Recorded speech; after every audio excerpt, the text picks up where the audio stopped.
On September the 9th, President Biden told the American people that he was losing patience with them and they need to get vaccinated right now. He laid down a series of executive orders on federal employees, on federal contractors, on companies that had individuals that had 100 employees or more, on individuals that worked in any healthcare related, anything that dealt with Medicare or Medicaid. It reached out to millions of people. He set a date that was within 3 months, knowing full well it would take months to actually write the rule, and it would create chaos across the country as everyone tried to figure out how to do this mandate. I fully believe that was the purpose of setting a close deadline, was because it had that much chaos in the country dealing with the vaccine mandates. Well, mission accomplished. It has created chaos across our economy and across lots of families. What is the situation right now in America dealing with COVID? We're on the backside of our second peak. We've seen hundreds of thousands of people lose their lives to COVID.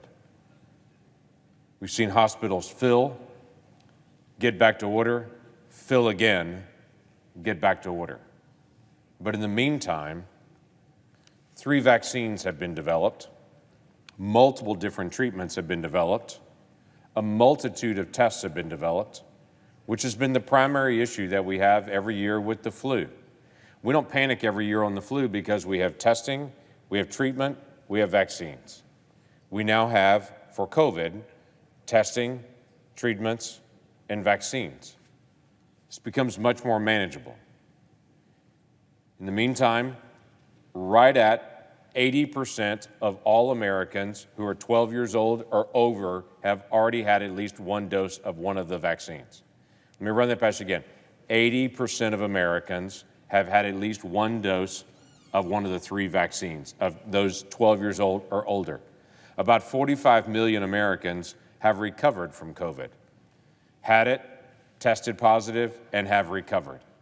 The vast majority of Americans, by far, like not even close, the vast majority of Americans have been vaccinated or have recovered from COVID or both. But is the administration okay with that? No, they're not.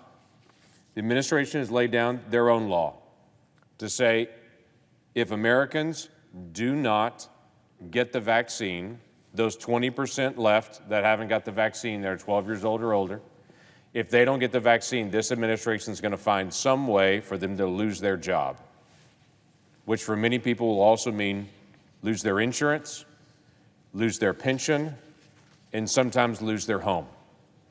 But the president's response is, I don't care. Go get the shot. That's what I want you to do. Well, Mr. President, mission accomplished. Let me tell you a story of an individual that works in the eastern part of my state, who works for one of those companies that's 100 people or more. He didn't want to have the vaccine. The reason's not even important. But he said he didn't want to take the vaccine. So what happened in his company of 100 or more? They fired him a couple of weeks ago. You're welcome, Mr. President. Thanks for firing him. Oh, it gets better. He lost his house because he couldn't pay the mortgage, and this adult man has now moved in with his family while he tries to figure out what happens next for him. You know why? Because the president said he was losing patience, and he didn't care if this guy lost his house, lost his job, lost his insurance. The president was just saying, go get it, or else. Well, thanks. Right before Thanksgiving, he's experiencing the or else.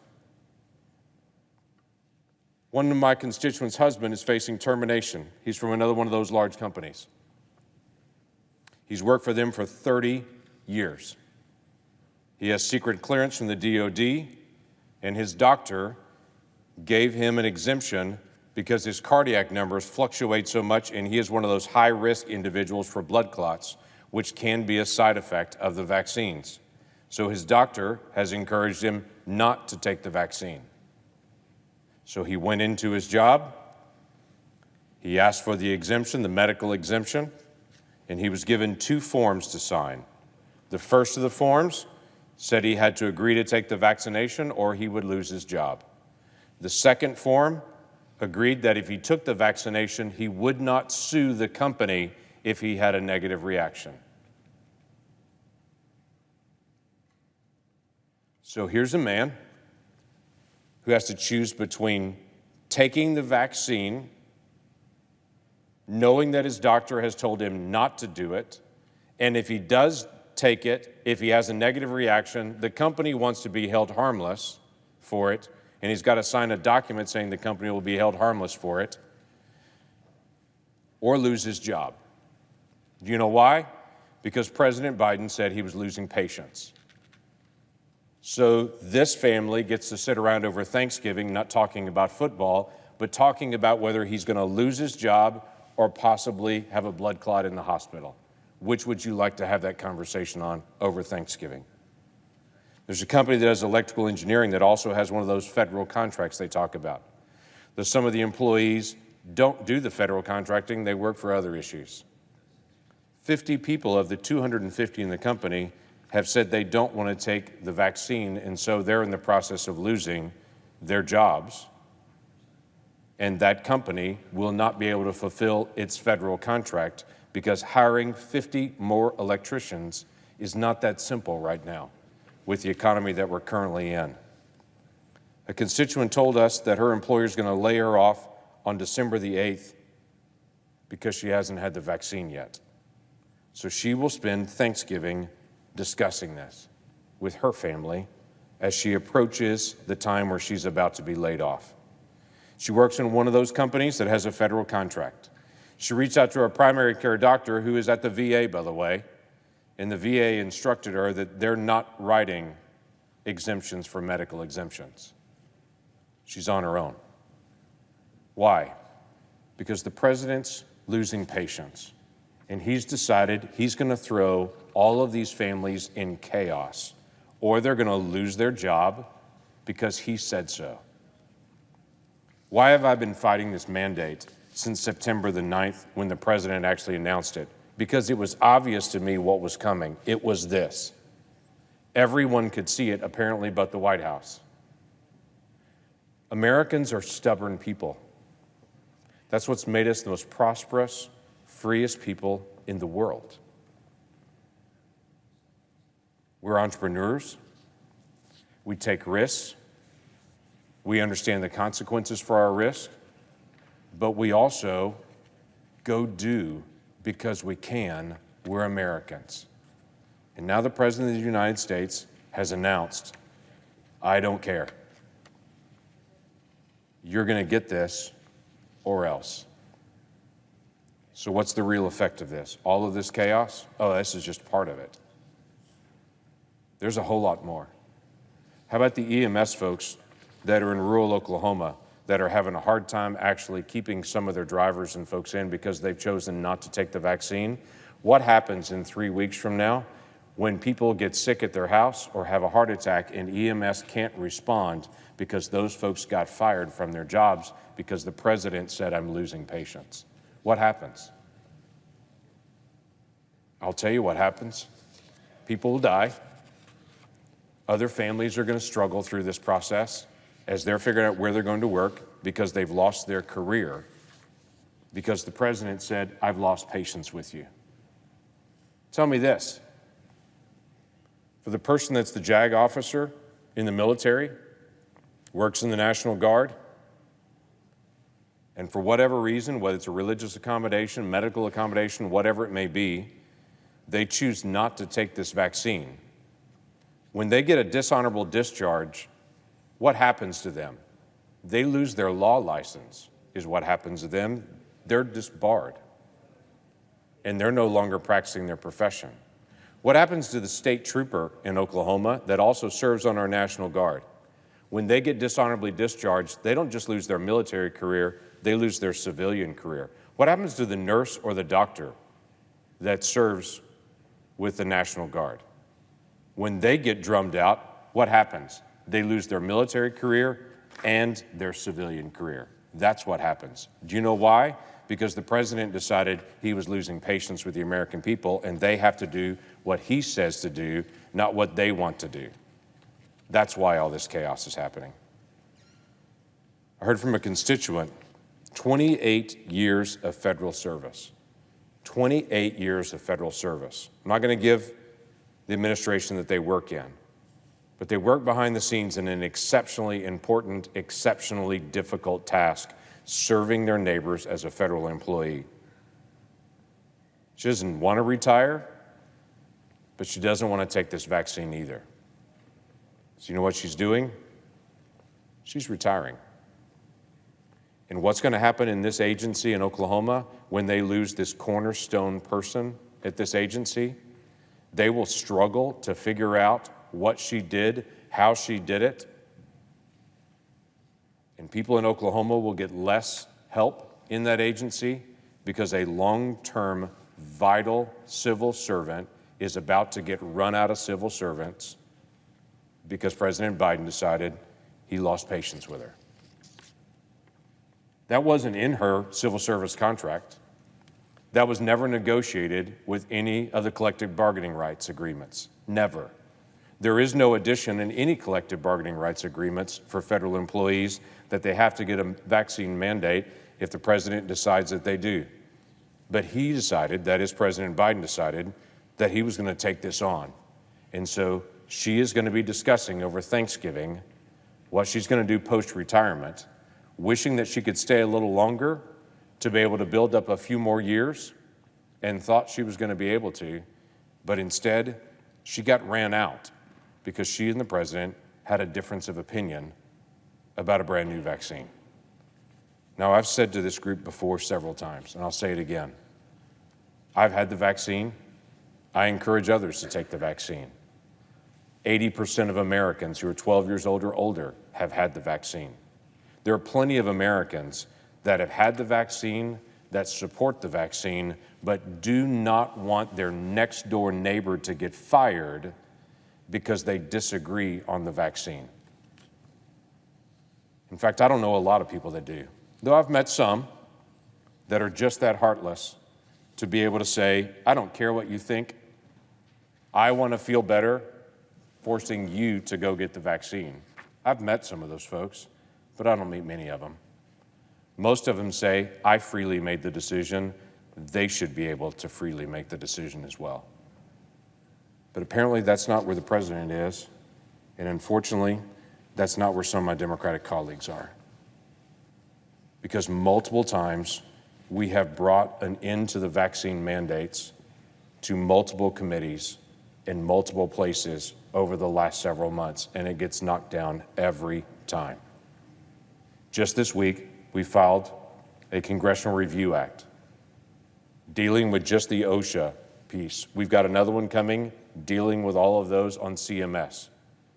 To make a simple statement, we have got to stop this vaccine mandate. It is causing chaos in our families. It is causing chaos in our economy. And anyone who doesn't think it is not talking to people at home. So we'll bring this in the next 18 days to the floor of this Senate. And we will force a vote to it and put everyone on record. Do you stand with the American people that strongly affirm the vaccine, but strongly oppose the mandate? Or will you be one to say, don't care, I stand with the president. I'm losing patience with people, this 20% that haven't done the vaccine. I'm losing patience with them, and I'm just going to force them to do it as well. Because that decision is coming to every single person in this body. This could be turned off right now. And it already, one section of it already is turned off. The Fifth Circuit Court reached in on the issue of private employers and said that this was way overly broad of the president. No kidding. That it was unconstitutional for the president to reach into companies and to say, I don't care who it is, how important they are to the company, if you don't make them do the vaccine, you have to fire them. The Fifth Circuit said you cannot do that. Thank you, Fifth Circuit, for finally joining in on that. OSHA has now said they're not going to enforce that. But there's lots of other companies that have done it anyway. And I would tell you, for this individual in eastern Oklahoma that's already been fired and lost his house, it's too late for him for suddenly the Biden team to say, just kidding, we're going to pull that back. His life's already been wrecked by you. What else is happening? Well, I've reached out to multiple different agencies to be able to talk this through, and it's been fascinating to me when I talk to federal agencies. By the way, the federal agency mandate for all federal employees is next week to be able to have it done. But when I talk to leaders of agencies of multiple different departments across this town, none of them seem to know how many of their employees have actually been vaccinated yet. None of them. They all say, well, we think it's quite a few. And I'll say, how many folks have not been vaccinated? Well, we have an X number that have reported to us, but they don't seem to know. It's become so chaotic that the federal workers, their unions, have finally stepped in. Finally. I've been shocked how slow the federal unions were to this. They finally stepped up and asked for an extension of the president to say, don't put the mandate down for next week. Give people more time. Because literally people are sitting around over Thanksgiving deciding whether they're going to keep their job or not. And if 10 to 20% of the workforce across the federal workforce leaves, we're in such chaos that there's no way we'll be able to finish serving people as we desperately need to be able to do across the federal government. So what would I recommend? Well, I had some very frank conversations with the Equal Employment Opportunity Commission, the EEOC. It's interesting to me when I visit with the EEOC, that's the group that helps protect workers, whether they're federal workers or private sector workers, from discrimination. Protects workers from inappropriate termination. When I talk to the EEOC, what I hear from them is they weren't consulted through the process of developing this new vaccine mandate and all the exemptions that should be in place. So can I just tell the workers of my state and the workers across the country a simple thing? If your employer will not accept your religious accommodation that you put in, or your medical exemption that you put in, if they do not accept those, you need to go to the EEOC and file a complaint. Because the EEOC has rules about termination that are inappropriate termination. And if individuals are being terminated from private companies, even if they're federal contractors, or if they're federal employees, I encourage you to go to the EEOC and file a complaint if they're not hearing your medical accommodation or your religious accommodation. That is your right as an American. And when the President of the United States is running over your rights, you have every right to be able to appeal that personally. You don't have to hire an attorney. You can file that complaint on your own to be able to make sure that your employer knows that you're filing an EEOC complaint against them for inappropriate termination for not accepting your medical exemption and your religious accommodation. Interestingly enough, when I approached the Office of Management and Budget a month ago about how they're going to handle religious accommodation, they said it is not the business of federal workers to decide individuals' faith. We're just going to accept that. But when the document came out, there is a 6-part test whether you are religious enough to be able to turn down the vaccine. They literally created a 6-part test that every supervisor can go through and check to determine if you're religious enough to be able to turn this down. This would be the first time that I know of that the federal government has actually reached into an entity, to individuals, and said, we're going to decide for you how religious you are. That's how crazy this has become. I encourage you again, if individuals have said you're not religious enough to be able to ask for this accommodation, go to the EEOC, file a complaint against your employer, whether that be a federal agency, whether it be a private entity, and make sure that they're well aware of what's going on. Now, if you work in a federal agency, you've got an initial appeals process that actually goes through. Go through that process. But if you're denied or not heard, you do have rights as an American. And I would encourage you to be able to stand up for your rights as an American against unjust hiring and unjust firing in this process. Let me read this last letter to you.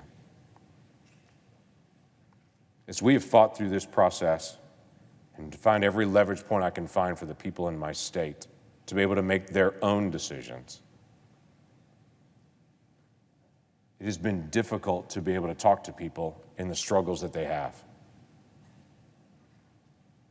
Let me read one. This gentleman wrote to me, I retired after 20 years of active duty service in the military to enjoy time with my family and the supreme blessings of freedom and peace our country has secured at the expense beyond human measure. Now, many of our undaunted service members and veterans alike face possible unemployment because we refuse to take a vaccine. Some are being coerced into taking it because they can't support their families while unemployed, the very people who risk their lives and the well-being of their children face persecution for a personal medical choice. His comment to me, this is not American. I agree. That's why we're fighting this. That's why we'll continue to be able to push this. That's why we're bringing a Congressional Review Act up to put every single person in this body on record. Do you support forcing people to take a vaccine or be fired or not? I do not. And I hope 99 other of my colleagues also do not. I yield the floor.